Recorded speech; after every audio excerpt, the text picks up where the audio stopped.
This week, the New York Times obtained a manuscript of former National Security Advisor John Bolton's forthcoming book set to be released in March. In it, Bolton claims that, despite Trump's denials, the president said he was freezing $391 million in military aid to Ukraine unless Ukrainian officials investigated the Bidens. Ambassador Bolton essentially confirms the president committed the offenses charged in the first article of impeachment. The New York Times report notes, quote, "The president's statement, as described by Mr. Bolton, could undercut a key element of his impeachment defense, that the holdup in aid was separate from Mr. Trump's requests that Ukraine announce investigations into his perceived enemies, including former Vice President Joseph R. Biden Jr. and his son Hunter Biden, who had worked for a Ukrainian energy firm while his father was in office." Trump denied Bolton's account in a tweet, because of course.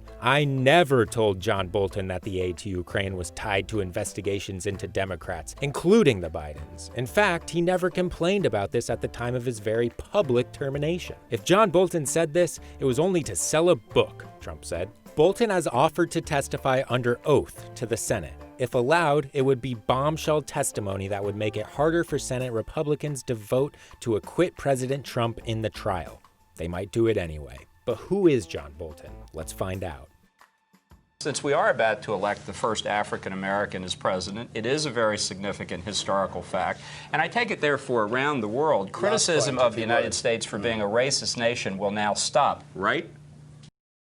That's John Bolton, a veteran of both Bush administrations, one of the primary architects of the lie that started the war in Iraq, and President Trump's third national security advisor. Bolton was born in Baltimore to a working-class family, but got scholarships to the elite private military academy, McDonough School, where he first got into conservative politics. McDonough history teacher Marty McKibben said he used to have friendly debates with Bolton about things like the Vietnam War, which Bolton ardently supported. The students then were conservative, much more than they are now, but John went beyond conservative. Behind McKibben's back, Bolton referred to him as Mao McKibben. Bolton was an enthusiastic student organizer for Barry Goldwater's presidential campaign. I have no question that had I voted for that bill, I might have softened some of the Negro opposition to my candidates. Bolton's pro-war attitudes went with him to Yale, where most students were protesting against the war in Vietnam and for civil rights. Bolton wrote in his autobiography of that time that he felt like a space alien, and the protesters could damn well get out of my way as I walked to class. But his support of the Vietnam War ended when it became his problem. Bolton joined the National Guard to avoid the draft. "I confess I had no desire to die in a Southeast Asian rice paddy. I considered the war in Vietnam already lost," he wrote in a Yale reunion book. After undergrad, he stayed at Yale for law school and interned for President Nixon's first vice president, Spiro T. Agnew, who would resign in shame during a criminal investigation. One of Bolton's old friends remembered that even in college, Bolton aspired to be the highest-ranking non-elected official in the government.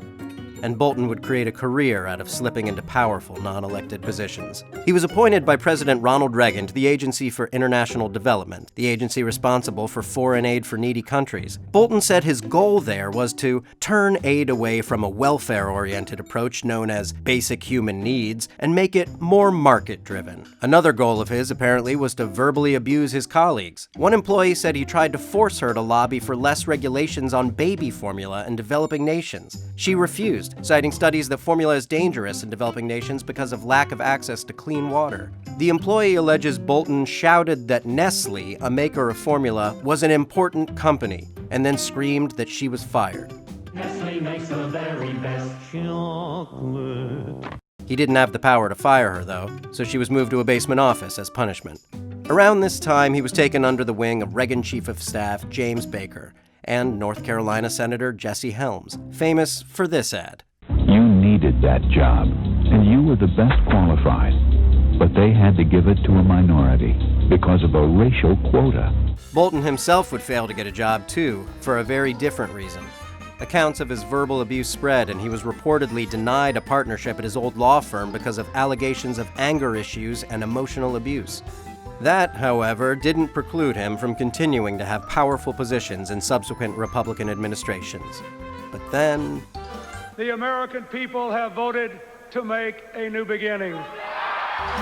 Bolton spent part of the Clinton presidency, what he called the wilderness years, working for conservative think tank the American Enterprise Institute, alongside right-wing luminaries like Dinesh D'Souza and Dick Cheney. And then something happened in Florida. There will be lots of suspicions on both sides about the networks making the early call, the late count that is going on, the missing ballot boxes in Broward County. And if it comes down to be just a few thousand votes, then we'll probably end up in court in Florida. Bolton was pulled onto the team making sure the guy who lost the popular vote won the election. He was dispatched to Florida to oversee the recount, scrutinizing votes for Vice President Gore and working to swing the election towards Governor George W. Bush. This is where he first got national recognition, as America looked at recount photos and wondered, who is this man and why does his mustache look like that? Bush would take Florida by 537 votes and win the election. Bush would return the favor by bringing Bolton into his State Department as Undersecretary of State for Arms Control and International Security Affairs. In this position, Bolton would play a key role in convincing the administration and America that Saddam Hussein possessed weapons of mass destruction, triggering events that led to the war in Iraq, a virtually universally derided conflict that Bolton stands by to this day.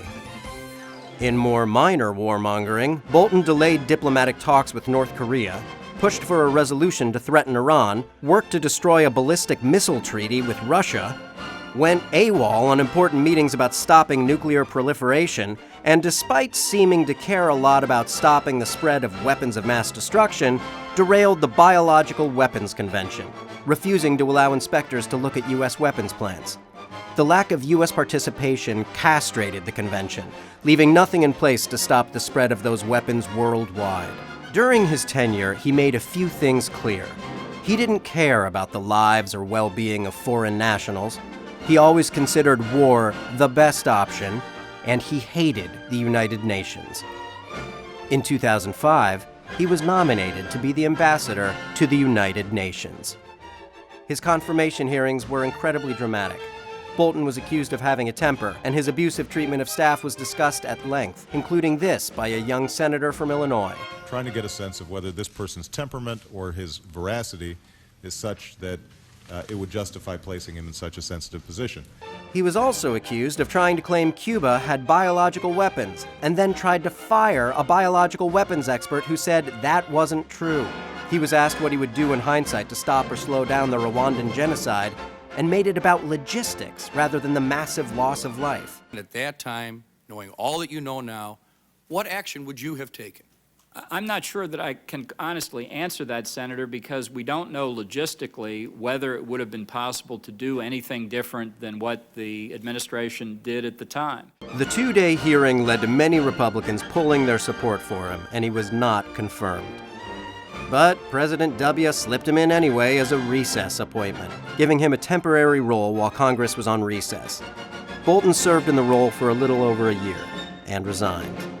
When that Chicago senator from earlier was elected president, Bolton brought his warmongering attitude back to the American Enterprise Institute, where he wrote op-eds like The Three-State Solution to the Israeli-Palestinian Conflict, where Gaza is returned to Egyptian control and the West Bank in some configuration reverts to Jordanian sovereignty. He made this weird video for a Russian gun rights group. Were the Russian national government to grant a broader right to bear arms to its people, The Russian politician who helped found the group is reportedly under investigation by the FBI for donating money to the NRA so that it could be funneled to Trump to influence the election. He became a part of the secretive group Groundswell, a collection of conservative politicians and journalists, including Steve Bannon and General Michael Flynn. The powerful group met to discuss their 30-front war against the progressive movement. Groundswell was a major voice in the conversations around making Benghazi into a big scandal, and the concept of using the lie of voter fraud to justify voter suppression. Bolton also chairs the Gatestone Institute, a nonprofit that does a strange amount of studies proving that Islam is dangerous. It helped propagate the lie of the no-go zone and the migrant rape crisis. It put out a false story that 500 churches had closed in London to be replaced with 423 mosques, calling London Londonistan.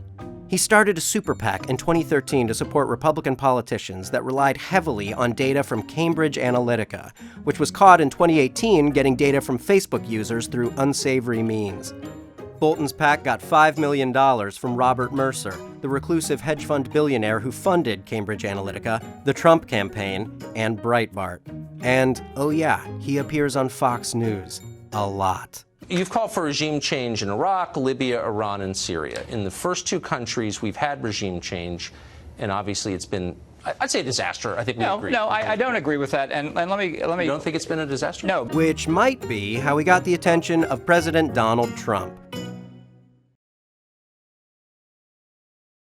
Hey, thanks for watching Who Is. Did you know we have a podcast now too? On Who Is, the podcast, I'll dive deep into the fascinating lives of the people who run things, whose decisions impact every aspect of our lives. How did they get where they are today? And knowing that, what might they do next? From politicians to the ultra-rich, to military contractors and monarchs and media moguls, I'll introduce you to the reporters and experts who know these real-life world molders best. Sharp-eyed observers and confidants who observe our subjects as they make the decisions that define our everyday lives. To see more, hit the link or search Who Is on the iHeartRadio app or wherever you get your podcasts. And for more of the video series you know and love, be sure to check out the Snapchat versions and our series playlists on YouTube and Facebook.